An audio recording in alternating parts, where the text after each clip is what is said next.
There is a roughly 90-minute window between your last bite and your deepest sleep, when your body starts reading whether the conditions are right to loosen its grip on visceral fat or keep treating that fat like protected reserve. Most people never notice that stretch. They only notice the frustration the next morning. The waistband still feels tight. The scale looks flat. Energy feels heavy, even after a day of trying to eat better and do the right things, so they push harder in daylight. More cardio, less food, more discipline.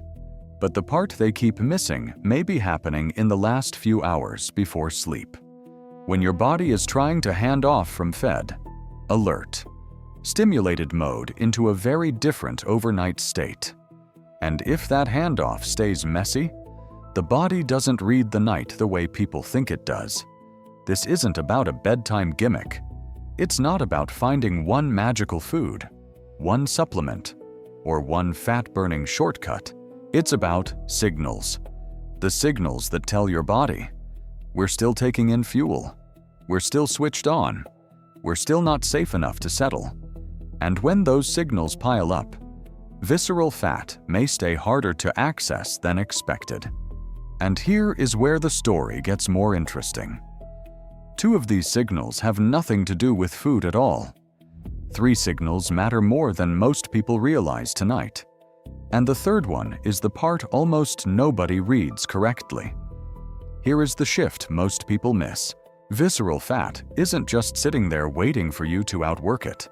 It's part of a living system that responds to timing, hormones, nervous system tone, and the conditions your body reads as stable or unstable. That's why 2 people can eat similarly, train similarly, even lose weight at a similar pace, and still notice a very different pattern around the waist. The hidden driver here isn't one single villain molecule. It's signal competition before sleep. Circadian and meal timing research suggests that when feeding and alertness cues stay active too late, the body may not transition into its overnight rhythms as cleanly as people expect. It hesitates. And that hesitation, repeated night after night, may be part of why some people store fat more centrally even when their daytime habits look fine. Your body is trying to make a clean transition. One set of signals says the day is winding down. Fuel intake is ending. Threat level is dropping. Repair can begin. And overnight access to stored energy may become easier. Another set says not yet. We're still eating, still stimulated, still scanning, still half inside the day. When those signals collide, the handoff gets noisy. You don't feel this transition happening directly, but you often feel the downstream version of it the next morning. Heavier midsection, puffier face, odd hunger, restless sleep, a sense that your body never fully shifted gears. So the question isn't just, did you eat too much today? The better question is, what did your body think was still happening right before bed? The first signal starts there, with the easiest thing to underestimate: fuel that arrives too late. The first one I call the feeding tail. The common mistake isn't always a huge meal. Sometimes it's the little trail of evening intake that barely feels like eating. A few bites while cleaning the kitchen. A protein bar because dinner felt too small. Wine to take the edge off. Something sweet because the day is finally over. Each one may look harmless in isolation. Together, they can keep the body reading the night as unfinished. Biologically, that backfires because overnight recovery works better when feeding cues fade, not when digestion and blood sugar regulation keep getting restarted close to bedtime. A better move is simple. Pick a real final meal. Make it satisfying enough that the night does not turn into scavenging. Then give your body a clean gap before sleep. A good starting point is about 3 hours. Adjust it if needed for your schedule, hunger, or medical context. This isn't arbitrary. Research on time-restricted eating suggests that earlier, More consistent eating windows may support better metabolic regulation than pushing food later into the night, even when total intake is similar. Your body reads closure before it reads recovery. And there is a quick self-check here. If mornings feel less puffy, less heavy, or less snack-hungry after a few nights of a cleaner cutoff, timing may be part of your story. Now here's where it gets interesting. Even if you nail the food timing perfectly, the next signal can quietly undo most of that work.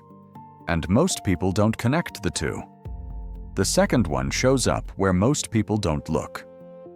Not in what you eat, but in how your day refuses to end. I call this the light spill. When the brain stays in acquisition mode long after it should be winding down. The common mistake is thinking screens only matter because they delay bedtime. Often the bigger issue is that they keep pulling in more input, more novelty, more emotional residue, more unresolved loops. That backfires because pre-sleep biology is not just about lying down. It's about letting the nervous system stop behaving like the day is still open for business. Bright light, rapid scroll patterns, and mentally sticky content can keep that switch from softening when it should. Evening light research has shown that light late at night can suppress melatonin and delay circadian timing. That matters because sleep entry biology is not separate from metabolic timing. When the brain stays in daytime mode too long, the overnight handoff tends to get messier.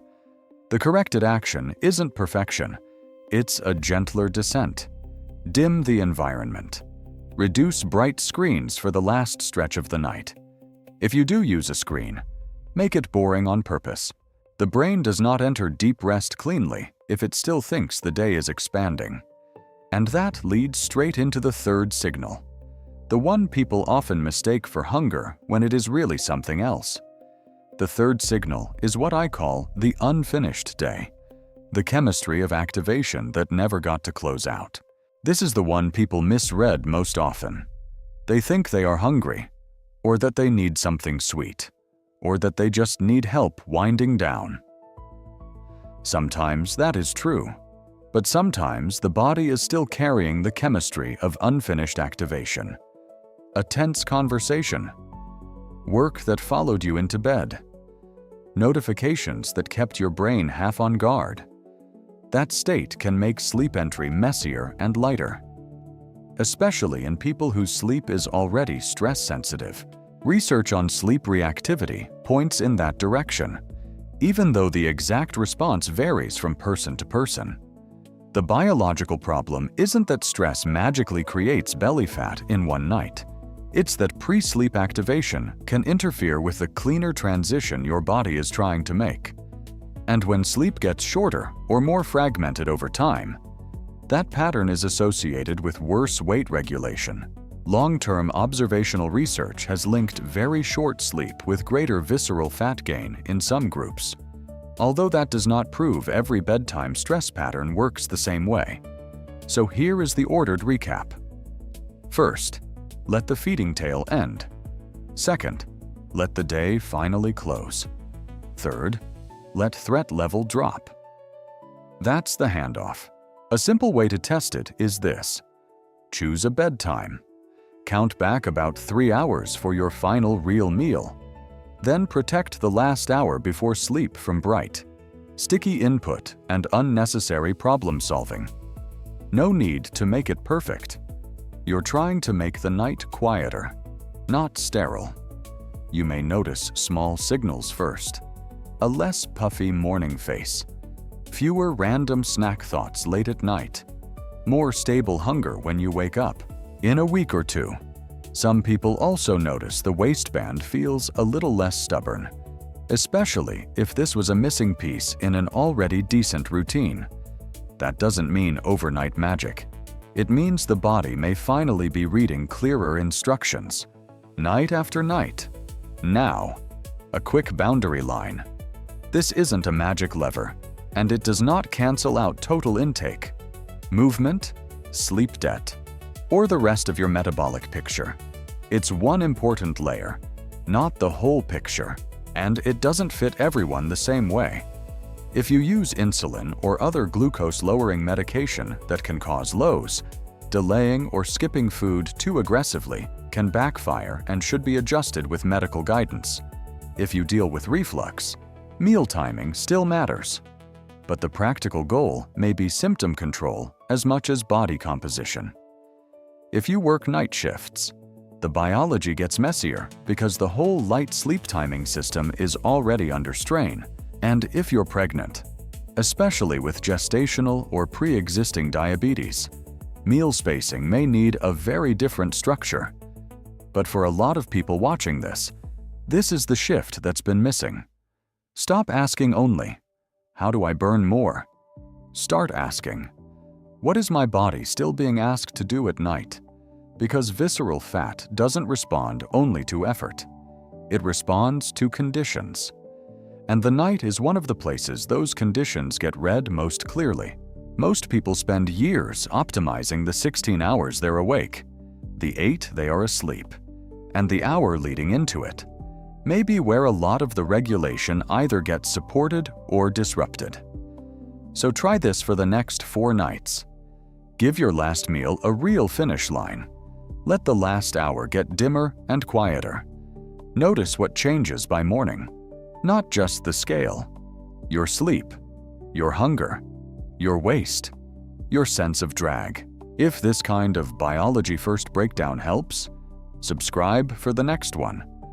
Then tell me which signal was hardest to clean up: the feeding tale, the light spill, or the unfinished day.